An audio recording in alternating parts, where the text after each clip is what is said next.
dengan sebelumnya kan mukadimah terlebih dahulu. Bismillahirrahmanirrahim. Alhamdulillahirabbil alamin. Wassalatu wassalamu ala asrofil anbiya'i wal mursalin sayyidina wa maulana Muhammadin. Sayyidina wa maulana amma ba'du. Kepada yang terhormat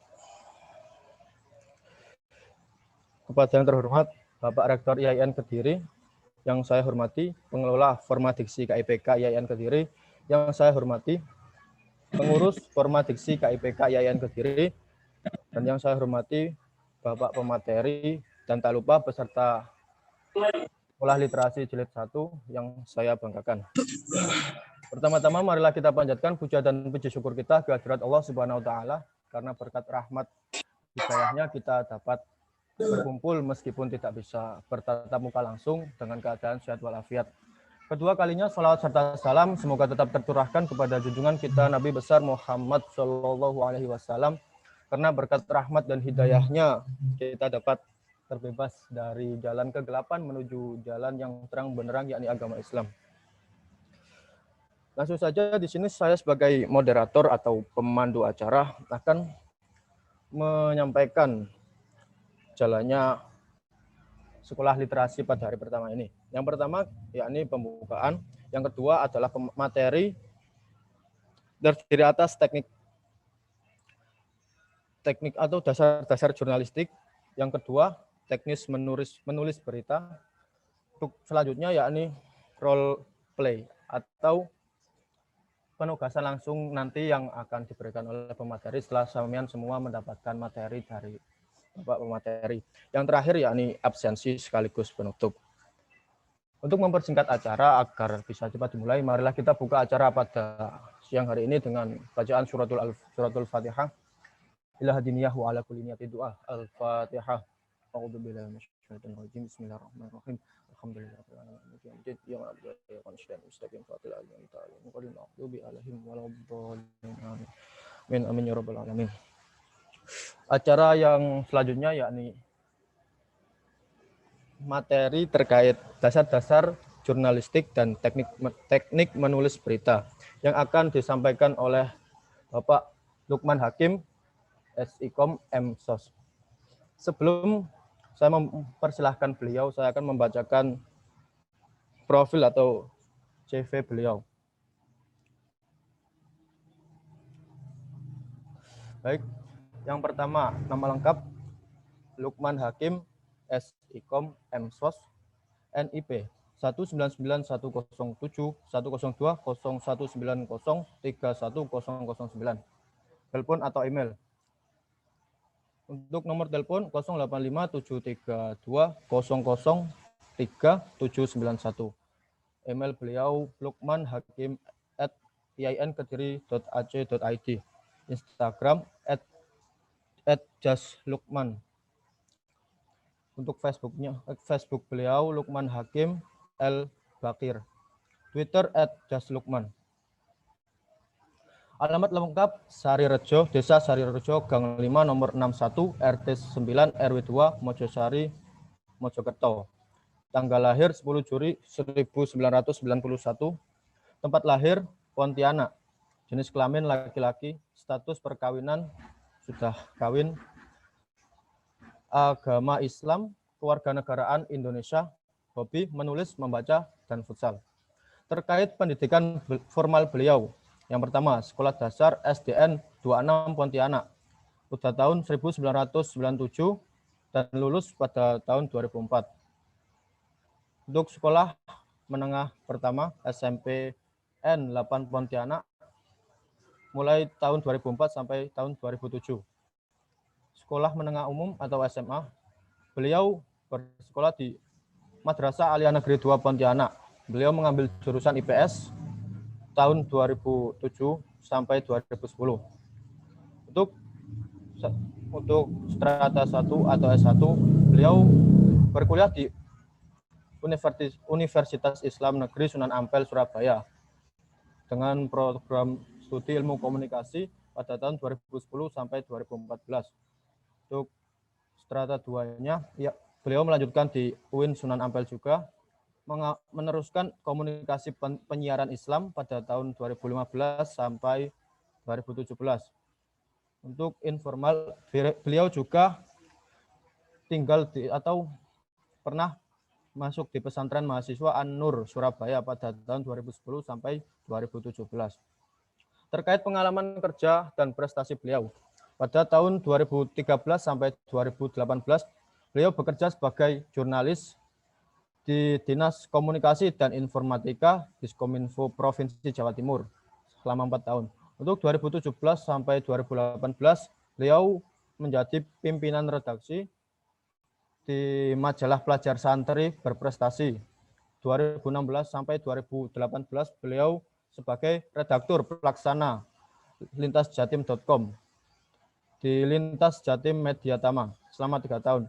2018 beliau sebagai dosen di Fakultas Dakwah dan Komunikasi di UINSA. 2018 juga beliau juga sebagai dosen di Institut Kiai Haji Abdul Halim Pacet Mojokerto. 2019 sampai sekarang beliau sebagai dosen di IAIN Kediri. Untuk prestasi beliau, pada tahun 2004 beliau sebagai jurnalis termuda se-Jawa Timur, pemerintah Pemprov Jatim. Untuk selanjutnya pada 2014 juga beliau sebagai wisudawan terbaik UINSA Surabaya. 2015 beliau mendapatkan beasiswa prestasi untuk melanjutkan S2. 2017 wisudawan terbaik pada saat S2. Untuk pengalaman organisasi beliau juga tidak kalah banyak. Pada tahun 2012 sampai 2013 beliau menjabat sebagai Ketua Himpunan Mahasiswa Ilmu Komunikasi Himakom di UINSA Surabaya. Untuk 2013 sampai 2014 beliau sebagai pengurus Ikatan Mahasiswa Komunikasi Indonesia IMIKI. Untuk 2015 sampai 2018 pengurus wilayah atau UPW Ibnu Jatim Jawa Timur. Untuk 2017 sampai 2021 beliau sebagai pengurus Gerakan Pemuda Ansor Kota Surabaya. Pada tahun 2016 sampai 2018 juga beliau sebagai pengurus koordinator cabang PMII Jawa Timur. Itu tadi sedikit prestasi profil yang sudah beliau raih selama menjadi aktivis maupun sebagai dosen ataupun yang lainnya. Karena beliau sangat banyak prestasinya. Mungkin itu saja. Langsung sebelum kita mulai, saya akan memberikan waktu kepada pemateri selaku moderator untuk selama 45 menit ke depan akan dilanjutkan oleh Bapak Lukman Hakim, SIKOM, MSOS. Kepada Bapak Lukman Hakim, kami persilahkan. Ya. Assalamualaikum warahmatullahi wabarakatuh. Waalaikumsalam warahmatullahi wabarakatuh. Wassalatu wassalamu ala asyrafil anbiya'i wal mursalin sayyidina wa maulana Muhammadin wa ala alihi wa sahbihi ajma'in. Alhamdulillah pada pagi hari ini kita dapat bersilaturahim dalam acara Sekolah Literasi Jilid 1.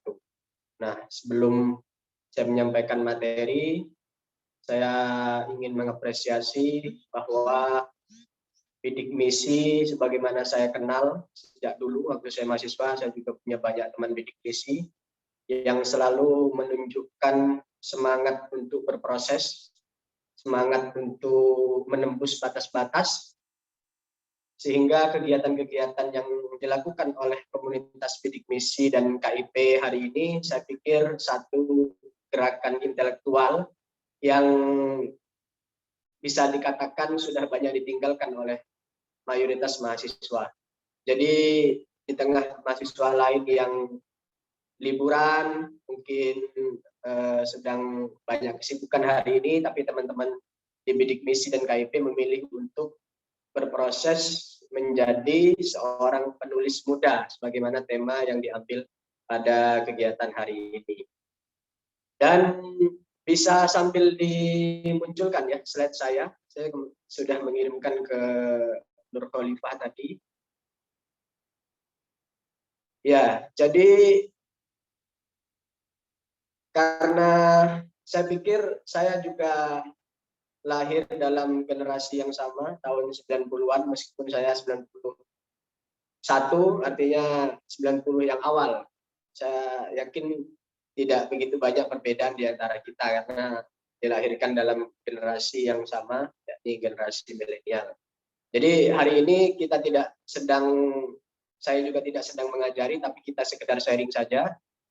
Nanti mungkin akan lebih banyak kita berdiskusi terkait praktek-praktek bagaimana menulis berita, menulis speeches, menulis opini, dan sebagainya. Tapi untuk yang pertama ini, saya harus menyampaikan mengapa menulis itu penting. Ya, lanjut. Jadi salah satu kalimat yang membuat saya sampai hari ini selalu termotivasi untuk kemudian menulis dan menulis, karena kata-kata yang ditulis oleh Pramudia Anantatur. Pasti teman-teman juga pernah mendengar atau membacanya. Jadi orang boleh pandai setinggi langit, tapi selama dia tidak menulis, ia akan hilang dalam masyarakat dari sejarahnya. Karena menulis itu bekerja untuk keabadian. Jadi saya tidak perlu menerjemahkan atau menafsirkan kalimat-kalimat dari Pram ini, karena sudah terbukti bahwa siapapun yang berani atau konsisten dan istiqomah menyampaikan gagasannya dalam bentuk tulisan, maka sesungguhnya meskipun ia sudah berkalang tanah fisiknya atau raganya, tapi sesungguhnya dia tetap masih hidup bersamaan dengan gagasan-gagasan yang ia tulis dan dibaca oleh banyak orang. Dan itu bisa kita buktikan misalnya penulis-penulis besar, Imam Ghazali, Imam Syafi'i, kalau di Indonesia ya ada Gus Dur, kalau yang generasi milenial ya ada Firsa Besari, ada Eka Kurniawan. Mereka ini, katakanlah misalnya Gus Dur ya, Gus Dur mungkin saja sudah meninggal sudah 10 tahun lebih yang lalu, tapi hingga hari ini yang mengulas pemikirannya tiap tahun saya menghitung ada sekitar 2 sampai 5 buku yang mengulas tentang pemikiran Gus Dur.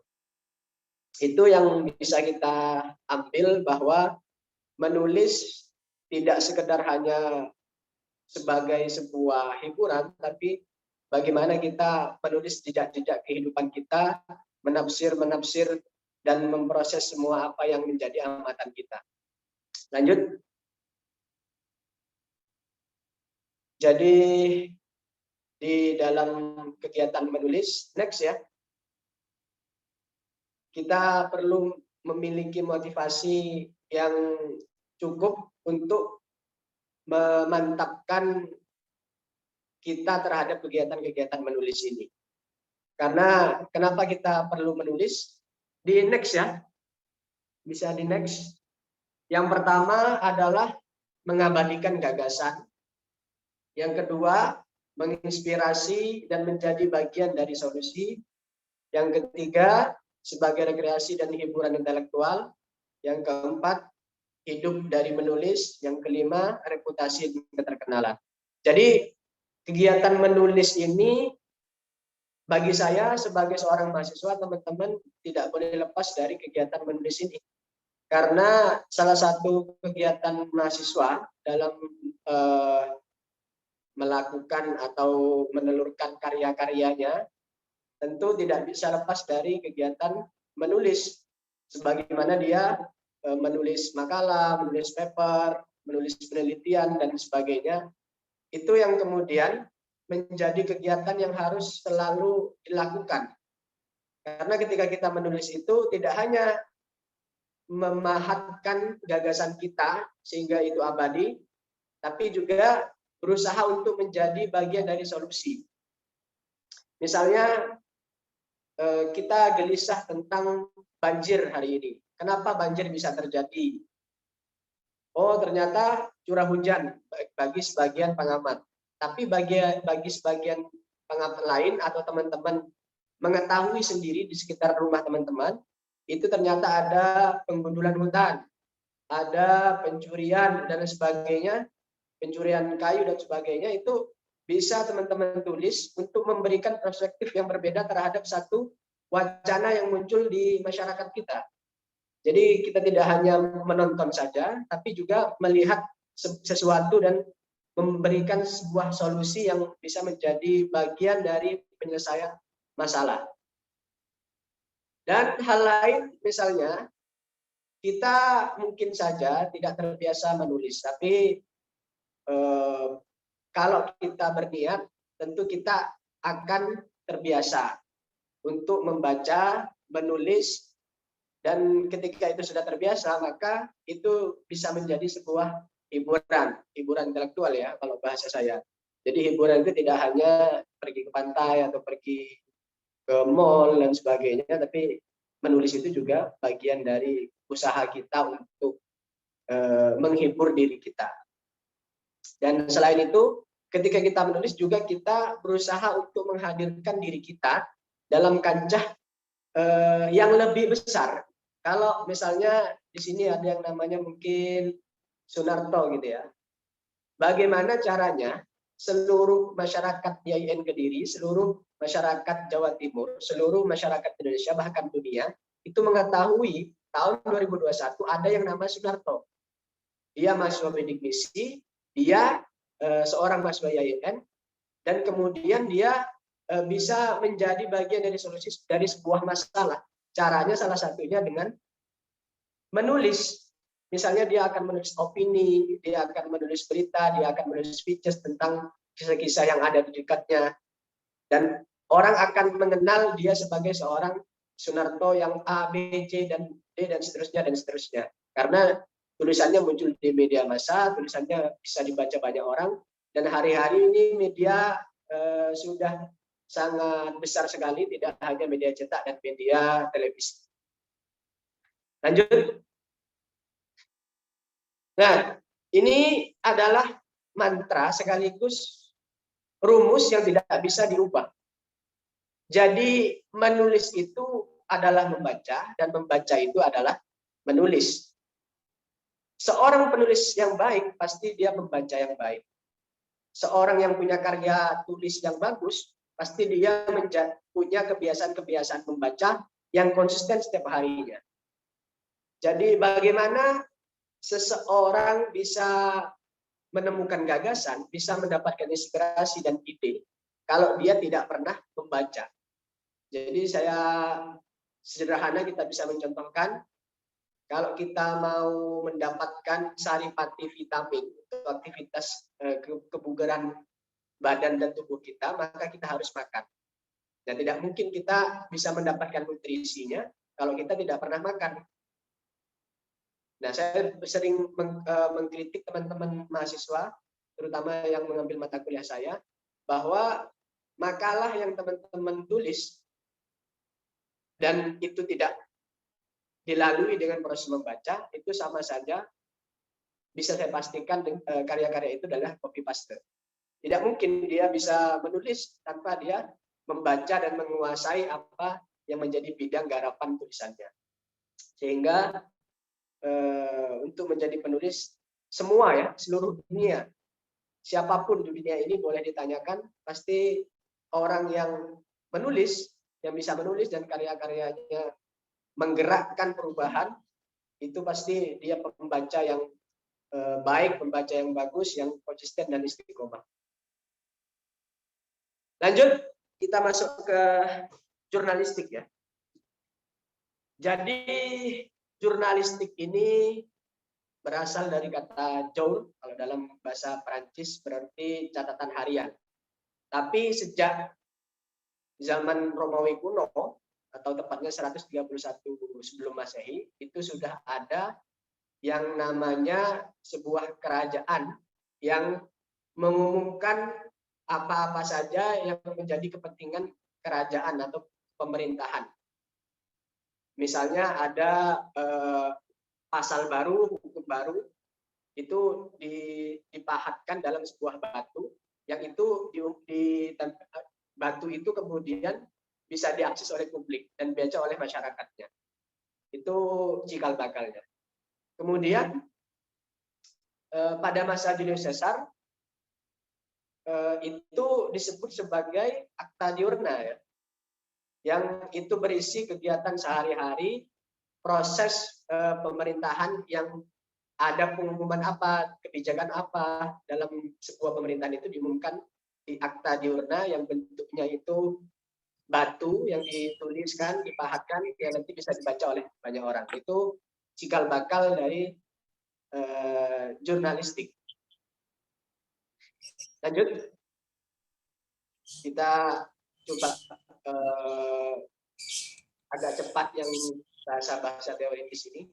Jadi kegiatan jurnalistik ini secara sederhana menyampaikan pesan berita kepada halayak ramai melalui saluran media massa, apakah itu cetak atau elektronik. Ini pengertian dari Pak Ja'far. Ketika beliau menulis pengertian ini belum familiar media online atau media sosial. Sementara Pak Mursito mengartikan bahwa kegiatan jurnalistik ini kegiatan mencari dan mengumpulkan, mengedit, menulis, dan menyiarkan informasi. Itulah kegiatan-kegiatan yang berhubungan dengan jurnalistik, mulai dari proses dia berdasarkan kegelisahan, baik itu kegelisahan publik, kemudian itu diamati, diriset, kemudian mencari sumber-sumber informasi, kemudian diwawancarai, kemudian ditulis, diedit, kemudian disiarkan. Itulah kemudian proses yang ada di media massa ini cukup panjang sehingga nanti bisa muncul kemudian dibaca oleh banyak orang. Lanjut. Nah, ini 9+1 elemen jurnalistik yang disampaikan atau sudah dikenal di dunia jurnalistik yang disampaikan oleh Bill Kovac. Jadi prinsip-prinsip atau elemen jurnalistik ini yang pertama adalah kebenaran. Jadi seorang jurnalis atau seorang wartawan atau orang yang mencari sebuah berita itu harus berpihak pada kebenaran. Kebenaran yang mana? Kebenaran sesuai dengan fakta-fakta yang ada di lapangan.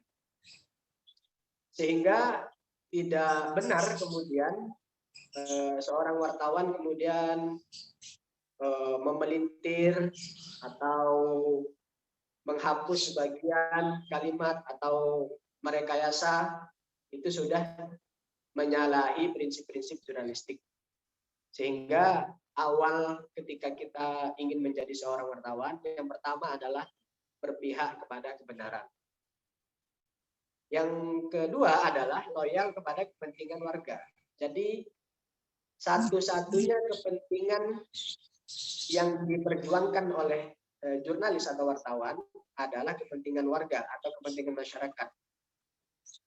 Kalau ada korupsi, kalau ada pengeroyokan dan sebagainya, itu kita cepat, terutama korupsi lah, cepat harus merespon itu, memberitakan kepada publik indikasi-indikasinya, motivasinya, permainannya dan sebagainya, karena itu sudah merugikan kepentingan masyarakat atau kepentingan publik. Sehingga bahwa ada yang sebagian mementingkan kepentingan pemilik media atau kepentingan yang bayar dan sebagainya, itu tentu saja sudah melanggar prinsip-prinsip jurnalistik.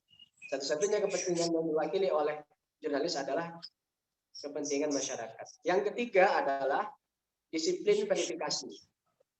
Nah, verifikasi ini menjadi penutup dari sebuah proses perjalanan peliputan yang cukup panjang, sehingga untuk memeriksa, untuk mengoreksi kemungkinan ada kesalahan keterangan dan sebagainya, kita perlu memverifikasi. Sehingga di dalam jurnalistik itu kita kenal atau kita sebut sebagai cover both side. Jadi dalam sebuah peliputan kita tidak boleh hanya mewawancarai satu pihak saja dalam sebuah peristiwa, tapi juga memberikan ruang yang sama terhadap pihak-pihak lain yang masih terkait dengan peristiwa yang kita liput. Misalnya kalau kita meliput katakanlah peristiwa kebakaran ya, kebakaran.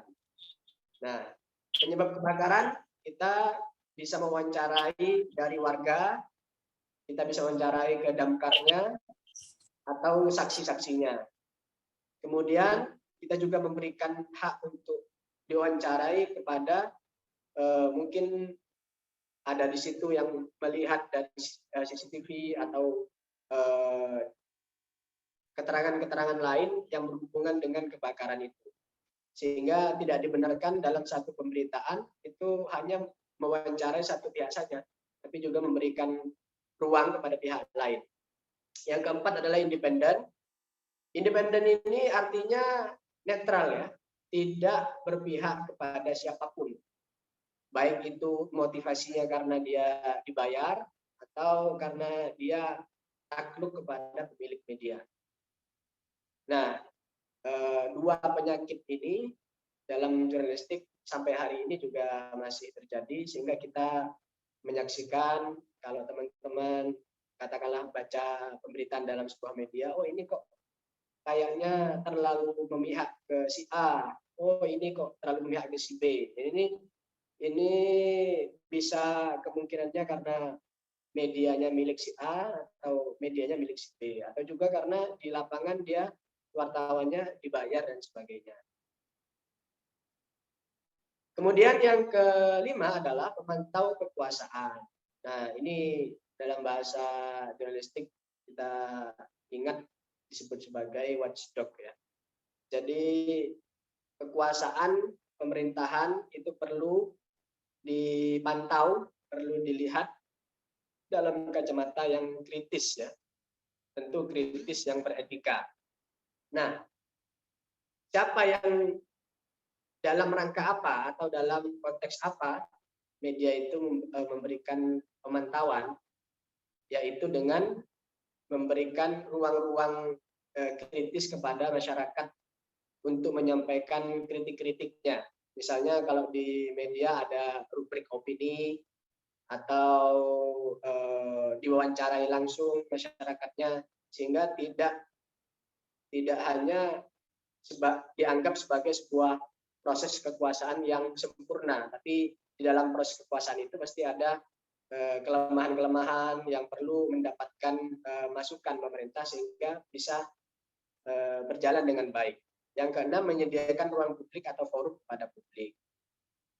Nah, penyediaan forum ini penting sekali karena publik atau terutama di ruang-ruang publik yang disediakan media itu perlu ada ruang intelektual yang bisa memberikan gagasan. Misalnya hari-hari ini misalnya ya, tentang banyaknya bencana longsor, banjir dan sebagainya. Itu bisa gagasannya selama ini memang dikuasai oleh para intelektual, dosen, cendekiawan dan sebagainya. Tapi yang dari mahasiswa justru sangat kurang, padahal rubrik opini di media massa itu sangat terbuka dan hanya beberapa mahasiswa saja yang sangat sedikit sekali presentasinya yang bisa menulis di media massa. Padahal itu sangat terbuka sekali. Nah, nanti kalau sudah masuk materi opini kita akan membahasnya lebih dalam. Lanjut. Ya, jadi selanjutnya adalah menarik dan relevan, komprehensif dan profesional, mengikuti nurani, hak dan tanggung jawab terhadap berita yang ditulis. Nah, ini beberapa prinsip-prinsip yang perlu dipegang sebelum kita bicara dan mengetahui teknik-teknik penulisan berita. Kenapa kita perlu mengikuti nurani, kenapa kita perlu profesional, menarik dan relevan. Ini berkaitan dengan kita yang poin 2 tadi, yaitu mewakili kepentingan publik. Kalau ada kita mengamati, misalnya ada orang ditilang, ternyata dia nggak salah, kemudian kita yang punya nurani jurnalistik perlu mengadvokasi orang ini, perlu memberitakan orang ini supaya tidak semena-mena atau ada kejahatan pencurian atau kejahatan yang lain, kita sebagai orang yang punya nurani untuk mengekspos itu, punya ruang atau akses untuk mengekspos itu, maka kita perlu mengekspos itu.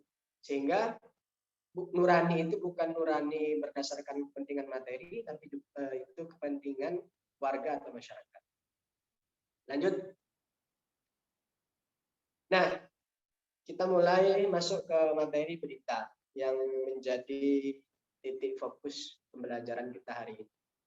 Berita bisa diartikan ya, fakta atau ide termasa terkini yang dipilih oleh redaksi suatu harian untuk disiarkan untuk menarik pembaca. Mungkin itu karena akibatnya yang luar biasa, kemudian mencakup human interest, emosi atau ketegangan. Jadi sebuah fakta, sebuah peristiwa itu bisa kita jadikan sebuah laporan atau berita yang bisa dinikmati oleh masyarakat banyak. Dan dengan kemudahan teknologi hari ini, semua berita bisa kita baca dengan sangat mudah, bisa kita tonton dengan menggunakan ponsel. Itu bagian dari kecanggihan teknologi media informasi yang hari ini siapa saja bisa menulisnya. Tidak perlu punya media atau tidak perlu repot-repot ke media. Dengan menulis di media sosial kita bisa melaporkan apa saja yang terjadi di sekitar kita. Lanjut. Ya, jadi berita itu apa? Isinya supaya kita menarik. Kita sebut sebagai news value. Lanjut. News value itu nilai berita yang menjadi acuan kita untuk meliput dalam sebuah berita. Kenapa peristiwa ini penting untuk kita liput? Acuannya news value atau nilai berita. Yang pertama adalah penting. Seberapa penting sebuah peristiwa untuk kita liput.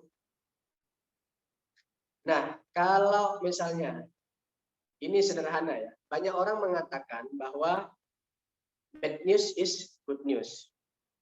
Tapi tidak selalu begitu ya. Kita tidak selalu menganalogikan misalnya kalau misalnya anjing mengejar manusia itu satu hal yang biasa. Tapi kalau manusia mengejar anjing itu satu keluar biasaan atau satu yang unik atau aneh. Tidak selalu begitu. Ada hal-hal misalnya yang bisa kita liput atau kita tulis tentang inspirasi, kemudian hal-hal yang menyangkut human interest dan sebagainya, itu juga bisa menjadi acuan kita dalam menulis. Nah, tingkat kepentingan sebuah peristiwa diliput ini penting atau tidak, itu tergantung dari banyak hal. Bisa dari keterjangkauan, bisa dari tingkat ketenaran dan sebagainya, itu bisa menjadi acuan kita. Kalau misalnya sederhananya gini ya, ada anak kecil jatuh mengendarai sepeda, itu satu peristiwa. Sebelumnya di waktu yang sama ada tabrakan di situ, ada ibu-ibu dengan anaknya, kemudian ditabrak oleh truk atau oleh bis, oknum bis gitu. Nah, maka yang penting untuk kita liput yang mana? Tentu yang kedua, karena yang pertama tidak begitu penting karena hanya jatuh saja. Yang kedua adalah besar atau tidak. Besar ini bisa besar angkanya, bisa besar dampaknya, bisa banyak hal. Jadi semakin besar dampak, semakin banyak jumlahnya, semakin besar yang terlibat, maka semakin penting. Misalnya dampak, katakanlah ada tsunami. Nah, itu kan dampaknya besar, jumlah korbannya besar, kemudian sampai meluluh lantakan bibir pantai, bahkan tenggelam seluruh daerahnya, itu menjadi satu hal yang menjadi acuan kita untuk meliput sebuah berita. Kemudian yang ketiga adalah aktual. Aktual ini masih fresh. Jadi kalau dulu atau di media cetak atau media televisi persaingannya itu 1 hari, karena proses mencari beritanya sekarang, besok baru terbit. Tapi sekarang aktual itu bukan dihitung per hari, tapi per detik. Siapa saja media yang bisa menyiarkan atau menulis sebuah berita dalam waktu yang cepat, itu pasti akan banyak dikonsumsi oleh publik.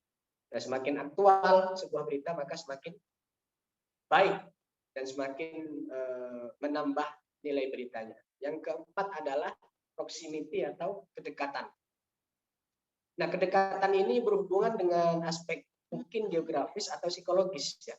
Bisa geografis, mungkin teman-teman akan sangat tertarik dengan peristiwa misalnya pemberitaan di dekat-dekat teman-teman. Misalnya ada pemerkosaan di Sulawesi sama pemerkosaan di samping rumah teman-teman. Nah, berita mana ya Pak yang teman-teman baca? Pasti berita yang dekat. Nah, itu dekat secara geografis. Semakin dekat maka semakin menarik. Nah, mungkin dekat secara psikologis juga bisa. Dia mungkin punya kedekatan emosional dengan, misalnya ada prestasi mahasiswa bidik misi YIN Kediri, itu dekat secara emosional dan psikologis. Dia lebih dekat. Itu berbeda dengan mahasiswa, katakanlah mahasiswa biasa yang dapat prestasi. Ini menjadi satu pertimbangan tersendiri. Yang kelima adalah ketenaran atau keterkenalan. Semakin terkenal orang yang kita liput, maka semakin menarik atau memiliki nilai berita. Makanya yang diliput oleh media massa kita itu banyak artis-artis, pejabat-pejabat. Kalau misalnya paling mudah kita amati, misalnya berita Pak Jokowi tiap hari ada sekitar 20 sampai 50 berita, atau berita gubernur 25 sampai 40 berita. Itu beda dengan katakanlah siapa ketua bidik misi Kediri, tidak pernah ada beritanya, kan? Beda karena orang tidak mengenal ketua bidik misi, katakanlah begitu.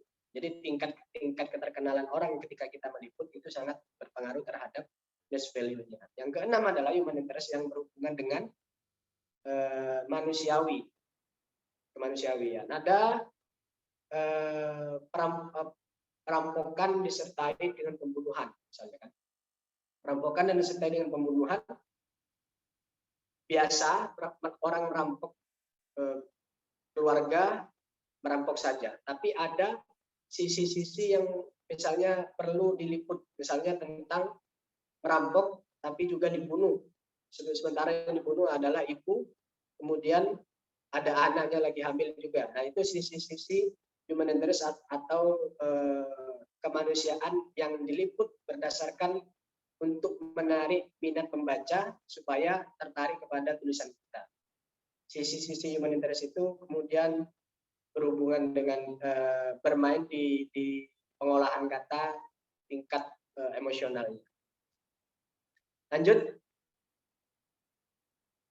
Nah, apa saja isi berita itu? Yang pertama adalah, pasti teman-teman sudah tahu juga ya, tapi perlu kita ulas lah. Setelah ini kita role model. Yang pertama adalah apa yang terjadi atau what. Apa yang terjadi ketika kita mengendarai sepeda motor, kita akan ke kampus, ada pengendara yang melanggar lalu lintas. Kemudian dia karena melanggar lalu lintas, kemudian dia tertabrak. Nah, coba kita framing atau kita coba untuk mengisi pertanyaan-pertanyaan ini dengan peristiwa ini. Apa yang terjadi? Yang terjadi adalah seorang pengendara menerobos lampu merah, kemudian tertabrak karena kesalahannya. Kemudian who atau siapa itu namanya identitasnya, mungkin juga pekerjaannya, semakin detail semakin bagus. Kemudian di mana atau where, di mana itu mungkin di pertigaan, lokasinya harus jelas. Di pertigaan, di dekat apa. Kemudian kapan peristiwa itu jadi ya, siang, malam, jam berapa, semakin detail semakin bagus. Yang selanjutnya adalah why. Mengapa kejadian itu timbul atau kejadian itu terjadi? Mungkin kalau dia masih hidup bisa kita bertanya karena kenapa dia melanggar lalu lintas. Oh, karena ditunggu Pak dosen, takut telat, nanti dimarahin dan tidak bisa masuk kelas.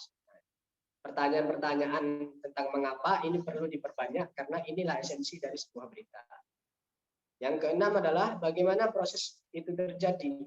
Nah, prosesnya bagaimana? Mulai dari lampu merah yang dia langgar, kemudian dari arah berlawanan itu ada motor atau mobil yang melintas, yang tidak melanggar lalu lintas, kemudian menabrak dia. Nah, semakin detail semua hal yang teman-teman isi dari proses pertanyaan ini, maka semakin baik. Nah, lalu bagaimana memulai menulis berita ini? Jadi, teman-teman akan memulai dari mana, itu bisa dimulai dari mana saja. Apakah what-nya yang akan dijadikan judul, atau who-nya, atau where-nya, atau when-nya, atau why-nya, atau how-nya, itu semua bebas-bebas saja. Terus yang pertimbangan kita apa? Yang terjadi pertimbangan adalah nilai berita itu tadi. Mana yang paling menarik dari semua pertanyaan dalam peristiwa itu. Nah, kalau peristiwa itu misalnya tertabrak ya, kalau misalnya dia meninggal, maka meninggalnya itu yang kita jadikan lead dan kita jadikan judul. Atau melanggar lalu lintasnya yang kita jadikan judul dan juga kita jadikan lead. Atau di mananya. Nah, itu sangat berhubungan dengan nilai-nilai berita. Nah, itu tentu akan banyak pertanyaan karena jurnalistik itu ilmu praktek, bukan ilmu teori. Dan saya pikir untuk pertama ini kita menggunakan metode ATM. ATM itu amati, tiru, modifikasi. Nah, amati, tiru, modifikasi itu apa? Teman-teman harus memilih satu berita dalam media massa apa saja. Kemudian diamati cara menulis sebuah berita mulai dari judul, kemudian lead-nya, lead itu yang awal, paragraf pertama, kemudian paragraf keduanya, ketiga, dan seterusnya. Nah, itu yang akan menjadi model teman-teman menulis sebuah berita. Nah, model-model. Jadi mungkin kita akan merasa nyaman dengan detik.com. Saya mungkin ya. Teman yang lain lebih suka kompas.com atau CNN yang lain atau media-media yang lain, itu sah-sah saja, terserah. Yang jelas teman-teman hari ini sudah harus memilih satu berita yang nanti itu akan dijadikan model cara menulis beritanya. Nah, nanti baru ketika sudah dapatkan model, nanti tinggal kata model atau template yang ada di media massa, nanti tinggal teman-teman modifikasi acuannya ke situ. Ya, sementara diskusi kita sampai di situ, bisa bertanya atau kita lanjutkan langsung dengan praktek. Silakan saya kembalikan kepada moderator. Baik, terima kasih kepada Bapak Lukman Hakim selaku pemateri. Mungkin dari peserta bila mana ada yang kurang dipahami, saya memberikan sedikit, mungkin 1, 2, atau 3 pertanyaan. Karena waktu juga terbatas, monggo mungkin dari teman-teman.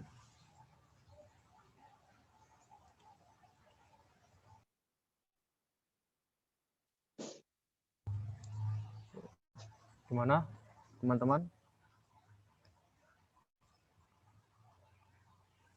Bentar, Kak. Oke, monggo. Nanti Saya, Kak. Oke, perkenalkan namanya, Prodit. Assalamualaikum warahmatullahi wabarakatuh. Waalaikumsalam. Perkenalkan, nama saya Wahyudi Saputra Irawan. Saya dari Prodi Pendidikan Agama Islam. Izinkan saya ingin bertanya. Pertanyaan saya, membaca yang lebih baik dan istiqomah itu seperti apa menurut Bapak? Dan contohnya di masa 5.0 ini apa? Begitu. Sekian, terima kasih. Wassalamualaikum warahmatullahi wabarakatuh. Waalaikumsalam warahmatullahi wabarakatuh. Mungkin untuk pertanyaan pertama kita tampung dulu. Untuk yang kedua, monggo.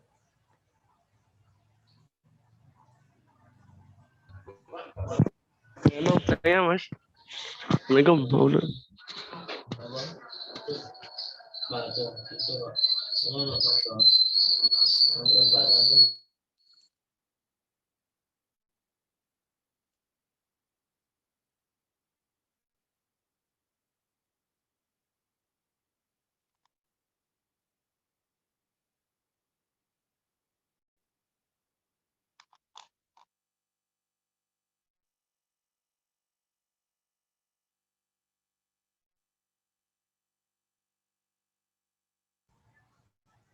Gimana dari teman-teman peserta? Masih ada pertanyaan atau tidak? Kalau memang belum ada, bisa dijawab untuk pertanyaan yang pertama dulu. Monggo, Bapak. Pertanyaannya apa tadi? Untuk yang pertama ini terkait bagaimana kita sebagai pembaca agar bisa tetap istiqomah di masa 5.0 ini, Pak. Ya, pertanyaan pertama tadi bagaimana membaca yang baik. Jadi gini ya, saya juga sama dari teman-teman semua. Dulu awalnya paling anti membaca, ya. Yang paling anti lah, ya males lah. Jadi kalau baca buku, halaman pertama itu paling prestasi paling tinggi sudah. Setelah lembaran kedua pasti sudah tidur atau sudah ngantuk. Itu terjadi pada banyak orang, juga teman-teman semua mungkin. Tapi kita harus mulai membuat lingkungan baru yang mendukung terhadap kegiatan-kegiatan itu. Nah, saya dulu untuk membiasakan membaca itu justru karena dipaksa oleh senior-senior saya. Jadi dulu pas kuliah, setiap istirahat mesti ketemu senior, mesti ditanya, kamu tadi malam habis baca apa? Oh, habis baca buku apa? Buku ini, ayo kita diskusi. Jadi karena setiap hari ditanya buku apa terus, mesti saya persiapan sejak malam-malam itu baca, dikuat-kuatkan, paginya diskusi sama senior, kemudian berdiskusi, hasil diskusinya saya tulis. Kadang-kadang bisa masuk media massa, kemudian kita dapat honor dan sebagainya. Nah, itu yang kemudian kalau kita kontekstualisasikan pada hari ini, teman-teman bisa berkumpul, jangan banyak-banyak, ya. Ada 5 orang, ada 4 orang, ya mungkin kelompok apa, berdasarkan teman nongkrongnya sendiri-sendiri lah. Secara bergantian selama 1 minggu, mungkin disempatkan dalam 1 minggu itu ada diskusi,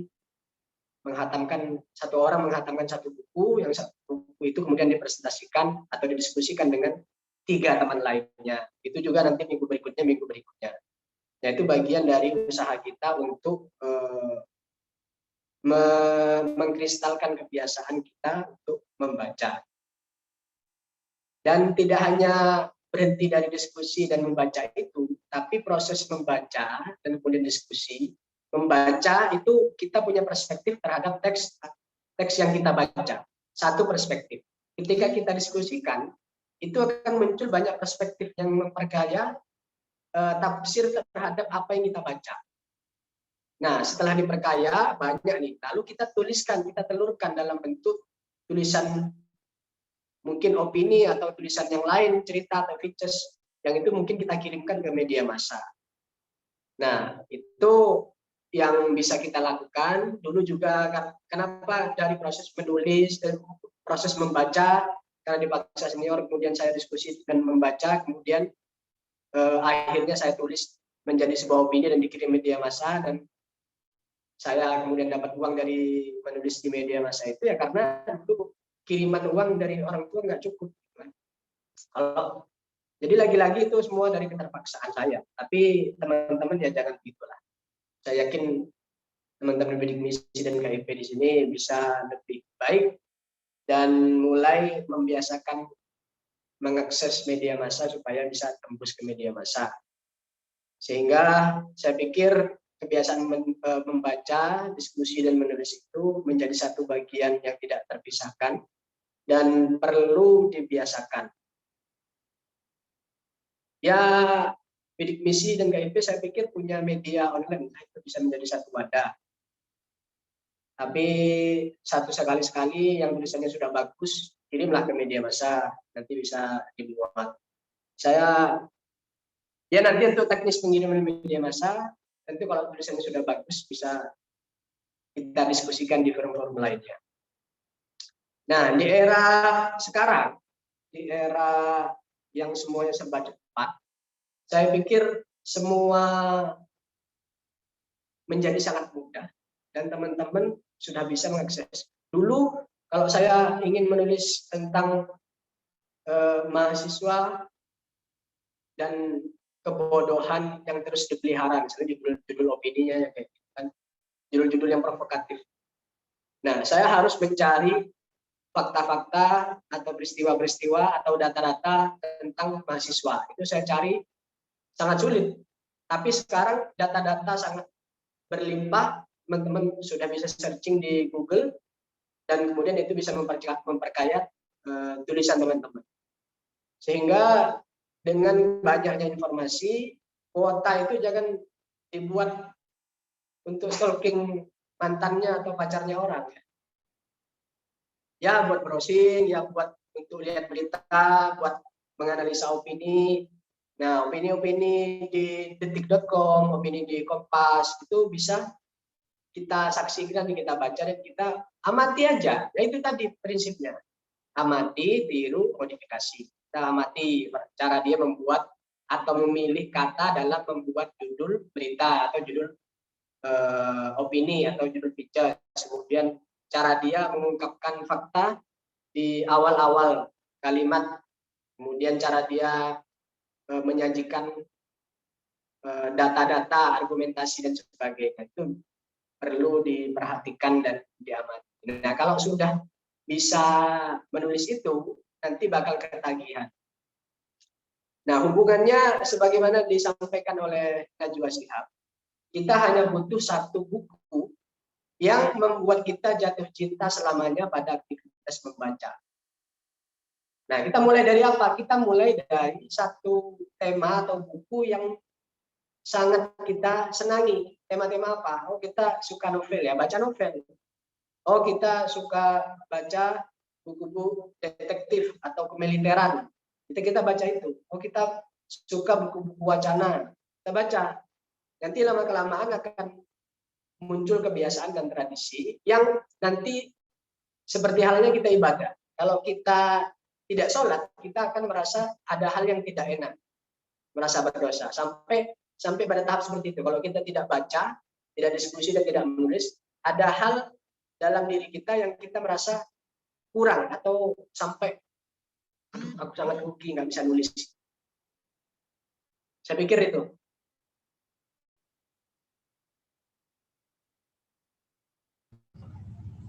Baik, terima kasih Bapak. Alhamdulillah sangat jelas.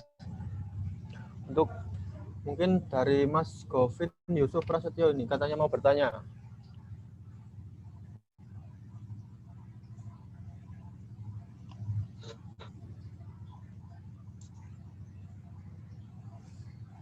Mas Govin.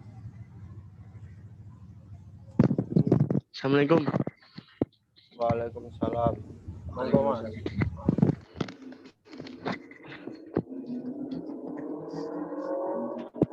Saya mau bertanya lagi soal apa itu di News Valus nilainya berita itu. Nah, itu soal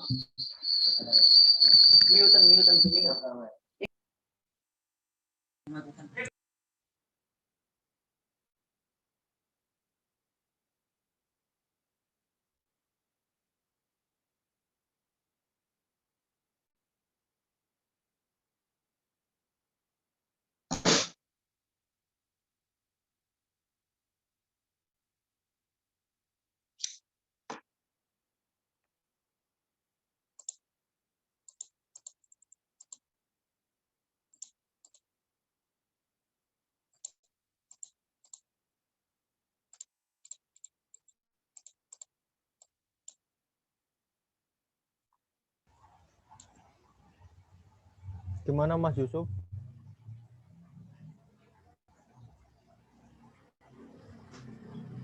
Masih ada kendala, Mas. Nanti lewat pesan itu, Oh, chat, nggih. iya.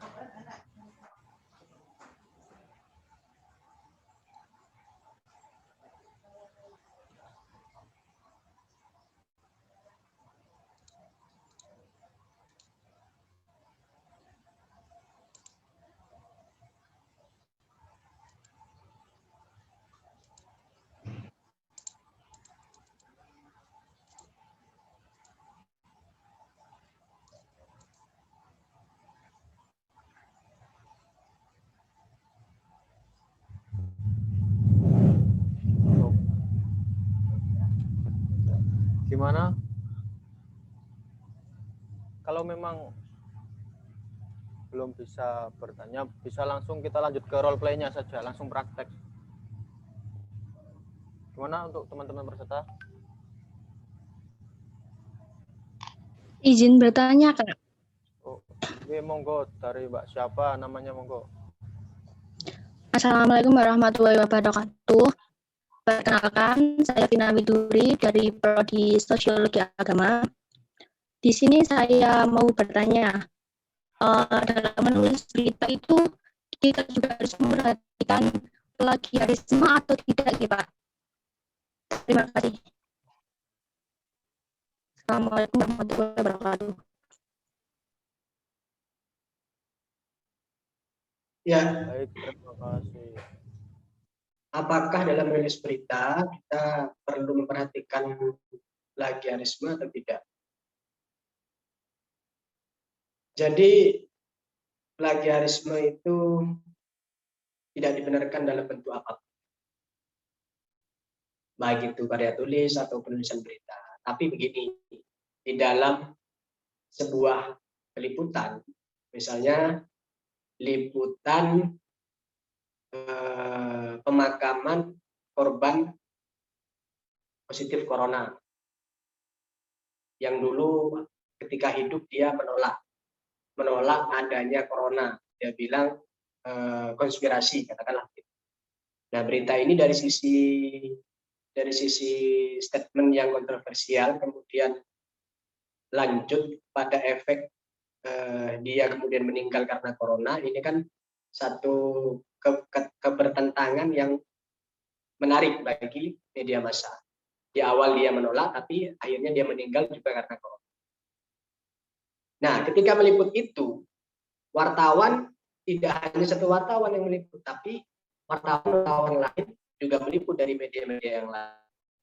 Nah, ketika meliput satu peristiwa yang sama, tapi medianya berbeda, pasti ada fakta-fakta yang sama dalam sebuah pemberitaan. Tapi angle atau sudut pandangnya pasti berbeda di antara orang-orang yang meliput di sana. Oh, ada yang lebih menonjolkan sisi statementnya. Oh, ada yang menonjolkan sisi meninggalnya. Oh, ada yang menonjolkan sisi proses selama dia sakit berapa lama.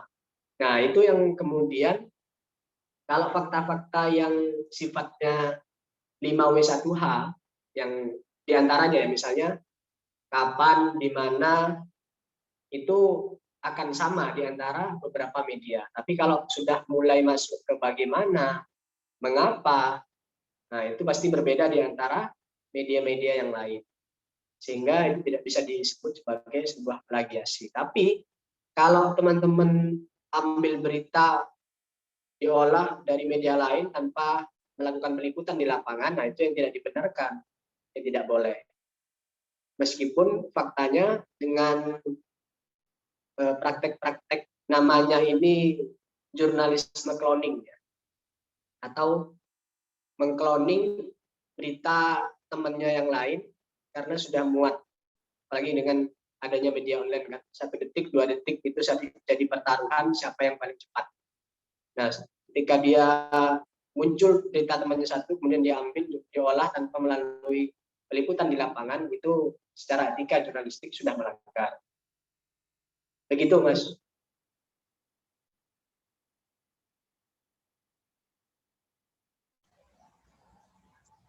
Baik, terima kasih Bapak. Ini ada tambahan satu lagi pertanyaan biar jadi bisa 3 maksudnya. Dari Mas Govin Yusuf tadi baru Saya terkirim. mau bertanya mengenai yang loyal kepada warga. Bagaimana pendapat Bapak mengenai beberapa yang lebih loyal pada yang berbadi, apa itu masih di jurnalistik? Gini ya, kita tidak bisa memungkiri bahwa ada beberapa media yang pemiliknya itu punya partai politik, kan? Kemudian partai politik, karena dia punya partai politik dan punya media massa, lebih cenderung media massanya menyorot atau lebih banyak meliput kegiatan-kegiatan sesuai dengan kepentingan partainya. Itu tidak bisa kita pungkiri, memang ada. Kemudian ada juga yang bermain materi dan sebagainya. Itu semua sudah melanggar etika jurnalistik dan melanggar prinsip-prinsip jurnalistik. Apakah itu tetap produk jurnalistik? Sepanjang itu memuat 5W1H, kemudian itu melalui proses wawancara yang benar, itu tetap disebut sebagai produk jurnalistik, tapi menyalahi etika. Jadi dalam posisi ini kita perlu kritis terhadap produk-produk jurnalistik apa. Jadi kalau kita memperhatikan orang-orang tua kita yang tidak punya kemampuan literasi, berita-berita yang mengandung hoax, yang judulnya besar-besar, yang ada tanda serunya, itu kan sering di-share tuh sama ibu bapak kita, terutama di grup keluarga kita kan. Itu mereka menganggap bahwa semua yang ada di media pasti benar, padahal tidak sederhana itu. Sehingga kita sebagai orang yang lebih melek literasi perlu mengedukasi bahwa tidak semua yang ada di media itu benar adanya. Kita kenal istilah framing, kita kenal istilah semiotik. Itu semua adalah bagian-bagian kita bagaimana kita mengkritisi pemberitaan di media massa yang cenderung mengarahkan pada satu sudut pandang saja, sementara sudut pandang yang lain dihapus atau dihilangkan sesuai dengan kepentingan. Makanya dalam mengurusi berita kita perlu membandingkan sebuah peristiwa dalam pemberitaan media A, B, C, dan D. Dan perbandingan-perbandingan itu yang kemudian kita bisa menimbang mana sisi-sisi yang lain, mana sisi-sisi yang ditutupi oleh media A, yang kita lengkapi atau fakta-fakta yang lain di media B. Yang pertanyaan terakhir ya, saya mau bertanya apakah penulis itu harus ada skill atau passion ya? Passion penulis atau bisa misalkan walaupun skillnya atau tidak. Nah, ini pertanyaan bagus. Menulis itu bukan berhubungan dengan anaknya siapa, uangnya berapa, atau skill. Menulis itu hanya soal konsistensi dan keistiqomahan dalam berlatih menulis. Saya ulangi, menulis tidak berhubungan dengan apapun kecuali konsistensi berlatih. Selama teman-teman berlatih, hari ini menulis berita dimatangkan. Kemudian besok nulis lagi berita, besok nulis lagi berita. Minimal dimuat di medianya bidik misi. Nulis lagi, dievaluasi tiap hari sampai di titik bagaimana teman-teman sudah tidak memerlukan panduan menulis, tapi dengan sudah terbiasa, dan ketika ada satu hal yang menyesakkan nurani, kita kemudian menulis dengan mengalir saja. Begitu juga dengan opini maupun picture. Semuanya perlu dilatih. Jadi tanpa berlatih kita tidak bisa menulis. Jadi di sini teman-teman, ya itu tadi kuncinya ya. Penulis yang baik adalah pembaca yang baik. Teman-teman tidak bisa menulis tanpa kebiasaan membaca. Ini gini ya. Kerja menulis ini adalah kerja yang hasilnya baru kelihatan setelah proses yang lama, panjang, tidak bisa instan. Jadi kalau hari ini teman-teman seperti nanam padi, tanam di pupuk, digali, lama 6 bulan atau 3 bulan baru panen. Itu nggak bisa instan. Tapi jelas hasilnya bisa menulis, gitu. Kalau sudah bisa menulis di media massa, kalau cuma nulis di skripsi atau nulis tugas-tugas makalah itu enteng sekali. Itu ya. Oke. Baik, terima kasih Bapak Lukman. Untuk selanjutnya kita langsung memasuki sesi role play. Langsung kita praktek untuk menulis. Saya memberi waktu 20 menit kepada peserta. Ya. Baik. Jadi anggap saya ini narasumber ya. Oke. Saya adalah narasumber dan teman-teman semua adalah wartawannya. Jadi anggaplah forum ini sebagai konferensi pers. Tugas teman-teman adalah menulis berita, bentuknya straight news atau berita langsung. Halo, semua dengar saya ya? Dengar, Bapak. Ya, jadi nanti saya sebagai narasumber dan nanti akan saya tentukan temanya.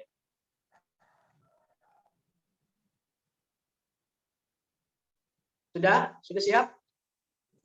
Sudah. Baik. Dalam forum ini saya berperan sebagai rektor ya. Rektor jangan ini ya. Rektor Universitas Bidik Misi. Ya, semoga nanti alumni Bidik Misi itu punya kampus namanya Universitas Bidik Misi. Nah, saya bertindak sebagai rektor. Nah, sebagai rektor ini dianggap ada masalah fasilitas yang tidak memadai. Misalnya tidak ada AC, hanya ada kipas angin, itu pun tidak merata. Kemudian ada isu korupsi, gitu ya. Salah satu pimpinan ada yang korupsi. Kemudian juga ada isu DO mahasiswa yang terlibat demo anarkistis. Ya, kita mulai ya. Saya sebagai rektor di sini. Assalamualaikum. Nama saya Lukman Hakim ya. Assalamualaikum warahmatullahi wabarakatuh.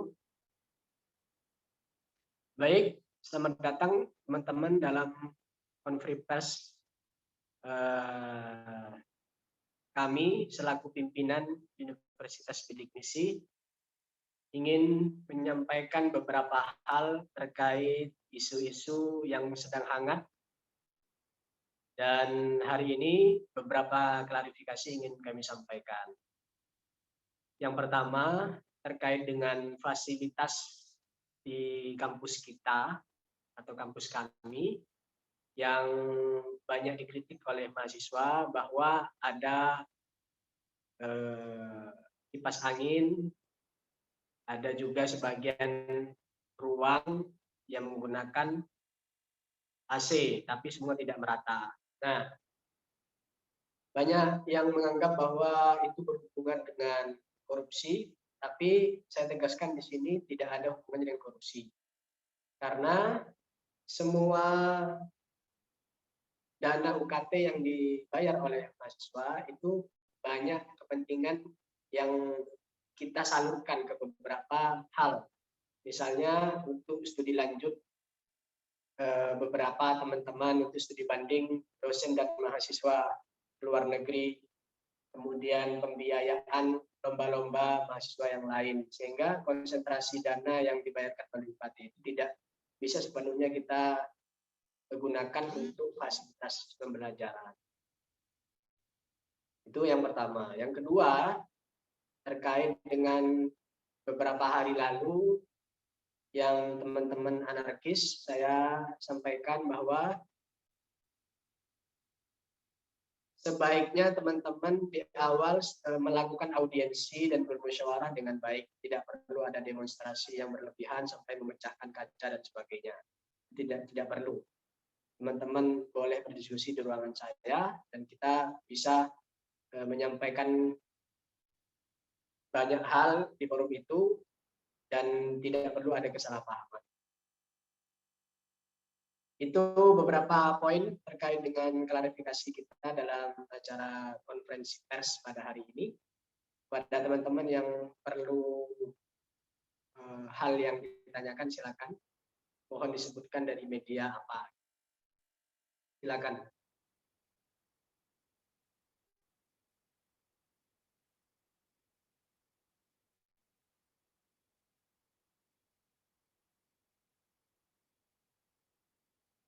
Ya, yang mau tanya silakan, bisa pakai room chat atau ngomong langsung. Monggo teman-teman sembari menulis sampean bisa bertanya juga untuk bahan tulisan sampean semua. Jangan lupa 5W1H-nya.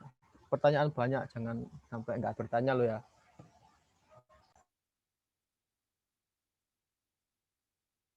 Pertama, kelengkapan 5W1H itu harus ada. Kemudian teman-teman perlu mengkritisi lebih dalam. Itu kalimat-kalimat saya kan masih sifatnya umum. Kalau wartawan-wartawan yang sudah sudah profesional, mereka akan menanyakan lebih dalam. Saya mau tanya, Pak. Ya.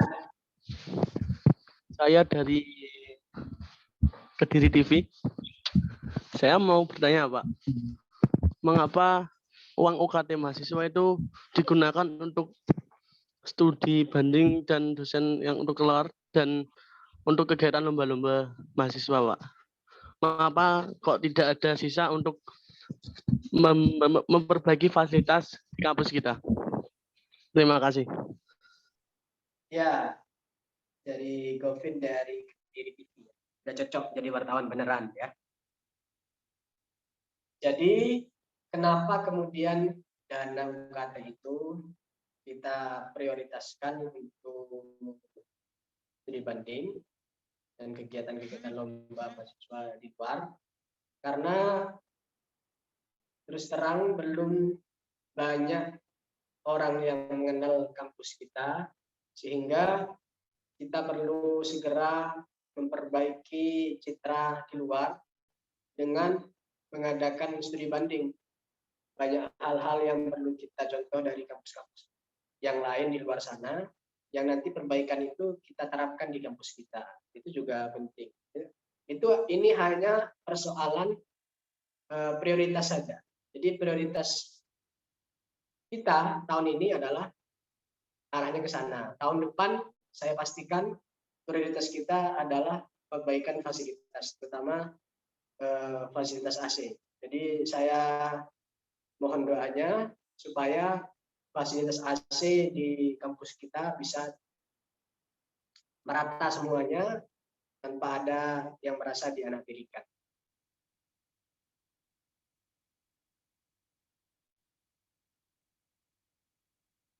Ya, demikian.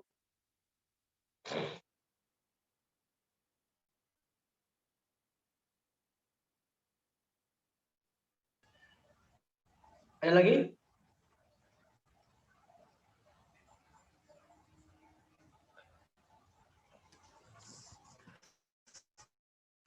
Yo, teman-teman yang lain jangan sungkan loh, Rek. Wartawan Ya, itu nggak boleh sungkan, ayo. Dari Nesla, ayo.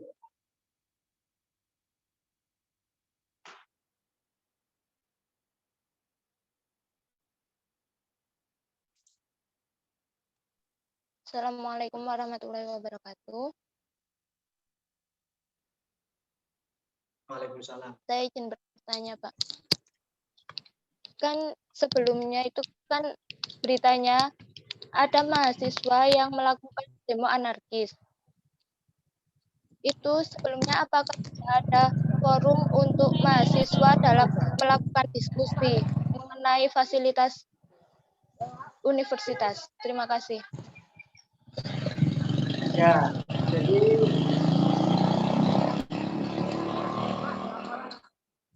dua hari yang lalu, teman seketika, saya tidak tahu itu terstruktur atau spontan, melakukan demonstrasi di rektorat.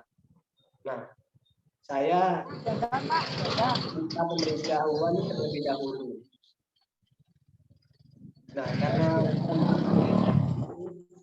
itu pada saat yang sama juga sedang berada di luar kota, sehingga tidak bisa saya temui.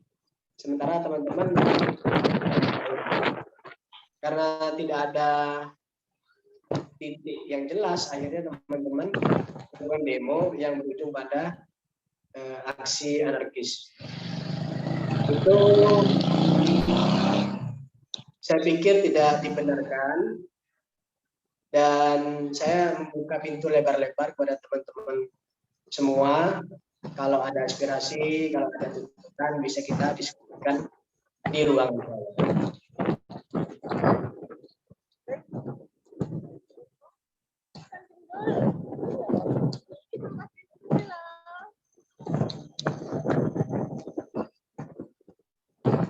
Ya, dari Alfi Nabila, izin bertanya, apakah demo bagi mahasiswa yang melakukan demo benar-benar dibutuhkan? Ya, sementara tidak bisa saya putuskan sekarang. Kita akan menunggu penyelidikan polisi, karena ini sudah menyangkut fasilitas yang dirusak. Untuk sanksi yang lain, baik sifatnya administrasi maupun sanksi DO, kita akan menunggu keputusan Senat apakah layak untuk diberikan DO atau hanya diberikan sanksi skors atau cuti atau bagaimana, nanti akan kita tunggu rapat selanjutnya. Insya Allah minggu depan sudah ada hasilnya.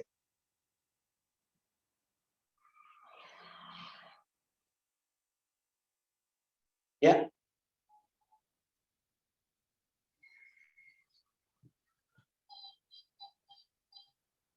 Sudah?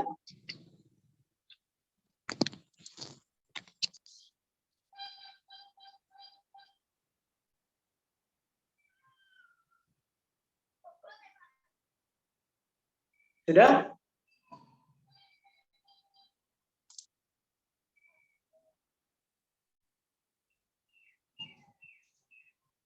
Bagaimana kejadian demo tersebut terjadi? Siapa yang menyedang? Siapa? Ya. Adanya Irin. Jadi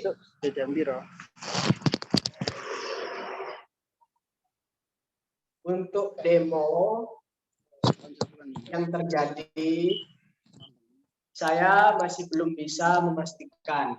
Yang jelas ini sudah masuk di ranahnya polisi, tapi saya mensinyalir ada oknum mahasiswa yang menjadi dalang. Saya berharap ini kok dia entah kok ada aku lagi kenal. Itu kan gambar Karima Kamila Sitaini. Saya berharap ini suara siapa ya? Ini sama kenal ya.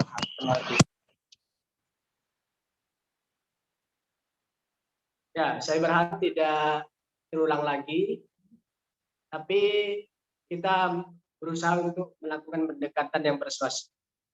Jangan sampai karena teman-teman mahasiswa juga anak-anak saya, tentu kita membuka opsi-opsi yang cukup kekeluargaan saja, supaya tidak, yang jelas ini menjadi pelajaran bagi kita semua, supaya dalam menyelesaikan masalah tidak ada aksi-aksi yang berlebihan.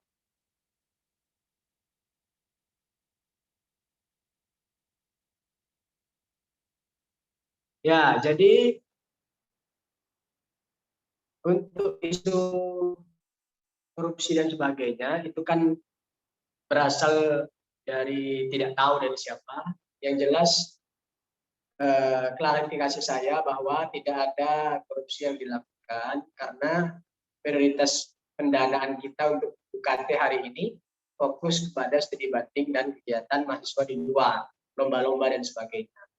Nah, untuk tahun depan, sekali lagi saya pastikan pembenahan kita ada di fasilitas, supaya teman-teman juga nyaman ketika belajar. Izin bertanya Ustadz, saya bukan Ustadz ya, saya rektor ya.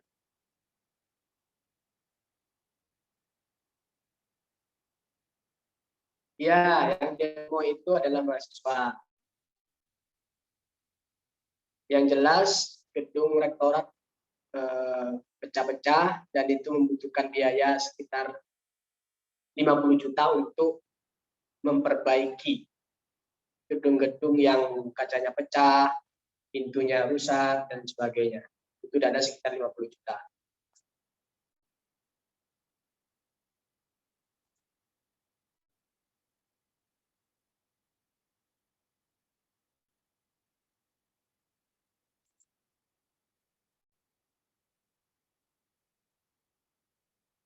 Ya, silakan. Ada lagi? Assalamualaikum, Mbak. Nama saya Ahmad Manamabror dari Formadiksi TV. Ingin bertanya, di masa pandemi yang harusnya kondisi ekonomi menurun, kenapa pihak kampus malah menaikkan UKT di setiap prodi, Pak? Terima kasih. Yang pertanyaan Abror kurang jelas. Jadi gini Pak, di masa pandemi ini kan banyak pendapatan yang menurun. Tapi kenapa pihak kampus kok malah menaikkan besaran nilai UKT di semester ini, Pak? Ya, dari awal saya sampaikan tidak ada kenaikan UKT, yang ada adalah prioritas penggunaan UKT.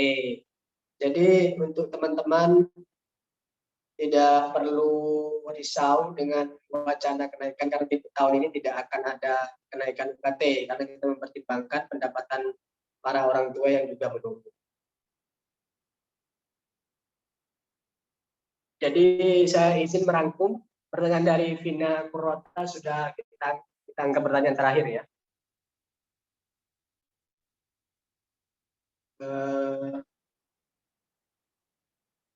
Tentang administrasi keuangan. Nah, ini tentu ada hal-hal yang sifatnya bisa saya buka, ada juga yang sifatnya bisa tidak bisa saya buka. Jadi data-data keuangan ini cukup sensitif dan untuk beberapa hal tidak bisa saya buka, tapi untuk hal yang memungkinkan untuk dibuka akan kami buka, dan teman-teman silakan untuk datang ke ruangan saya untuk berdiskusi lebih lanjut. Jadi tidak ada yang menjaga termasuk kepolisian, hanya ada beberapa satpam yang terbatas anggotanya, sehingga karena kalah jumlah mahasiswa yang demo kemudian menguasai rektorat.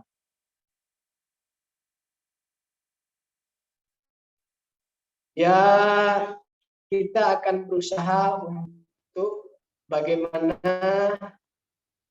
anggaran perbaikan dari kerusakan itu kita mungkin akan mendapatkan dari sumbangan dari warga atau sponsor atau yang lain, nanti kita masih upayakan. Yang jelas tentu yang menjadi prioritas kita tahun depan adalah fasilitas kampus. Saya tidak menutup apapun dalam sistem keuangan kita. Yang jelas yang perlu saya tekankan adalah pendekatan-pendekatan yang persuasif dalam mencapai satu titik pertemuan yang kemudian tidak menjadi sebuah kesalahpahaman.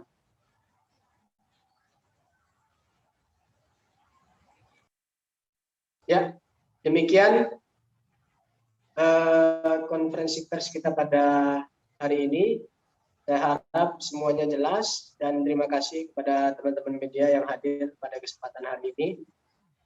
Dan tentu saja kami berharap dengan beberapa keterangan dan klarifikasi kami bisa menjadi acuan supaya tidak ada lagi berita hoax atau fitnah kepada kampus bidik misi ini. Terima kasih. Wassalamualaikum warahmatullahi wabarakatuh. Waalaikumsalam warahmatullahi wabarakatuh. Terima kasih kepada Pak Lukman Hakim. Untuk teman-teman, terima kasih waktu untuk role play-nya sudah selesai. Kita setelah ini akan absensi ya. Mungkin dari sekretariatan bisa dipersiapkan absensinya. Jangan lupa tulisannya juga. Saya beri waktu untuk absennya ini nanti sekitar 10 menit waktu untuk absensinya ya. Untuk absensi bisa langsung diklik di form yang sudah dikirim oleh saudara Mun'am Abror. Monggo teman-teman.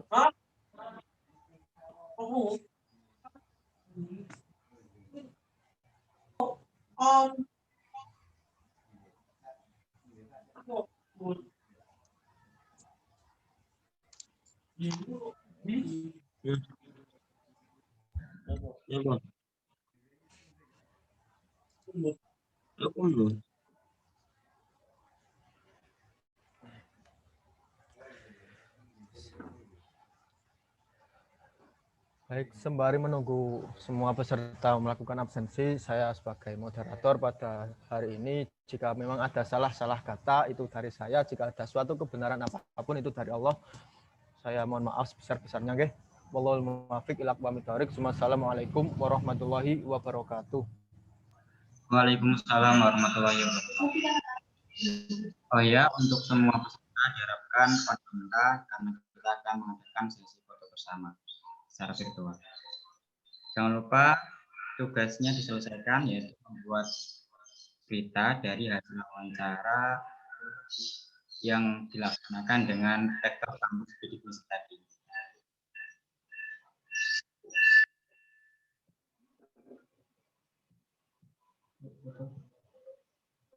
Yang belum on kamera ya.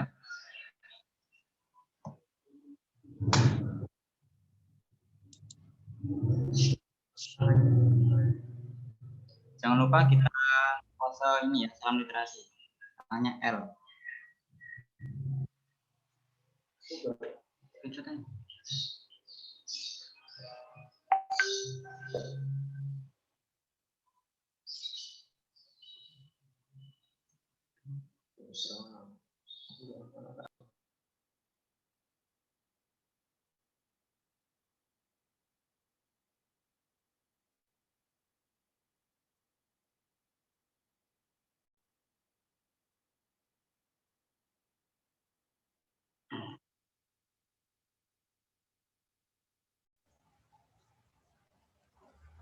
absensi 10 menit.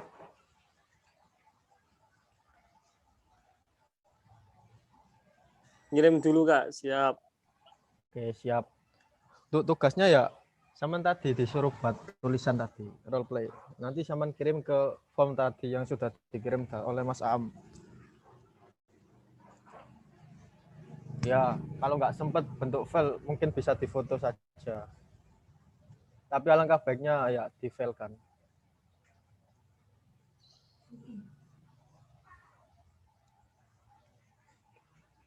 Gimana Pak PK, Mas Am, gimana?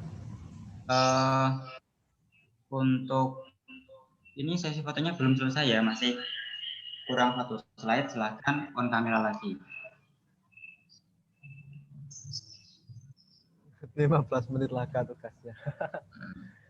Ambil Iya. absen sama kamera bisa. Kan sudah saya ingatkan, manfaatkan waktu sebaik mungkin. Ya, ini udah selesai ya? Yes. Alhamdulillah sampun Bapak. Ya, terima kasih atas pertemuan kita pada pagi hari ini. Senang sekali bisa bersama teman-teman. Nanti di akhir pertemuan atau mungkin besok akan saya sampaikan evaluasi dari karya teman-teman. Ini katanya ada 70 peserta, jadi saya mungkin tidak bisa mengoreksi semua. Saya akan memilih 10 atau 15 karya yang jadi acuan pembahasan kita besok atau nanti di akhir, supaya ada beberapa hal yang perlu menjadi masukan dan evaluasi terkait dengan karya-karya teman-teman. Bentuknya strict news, dan teman-teman bisa tadi itu ya, ATM, dengan memilih satu media yang enak dibaca menurut teman-teman sendiri. Terima kasih. Mohon maaf atas segala kekurangan. Akhirul kalam, wassalamualaikum warahmatullahi wabarakatuh. Waalaikumsalam. Waalaikumsalam warahmatullahi wabarakatuh. Waalaikumsalam warahmatullahi wabarakatuh. Ada yang belum dapat link absensi?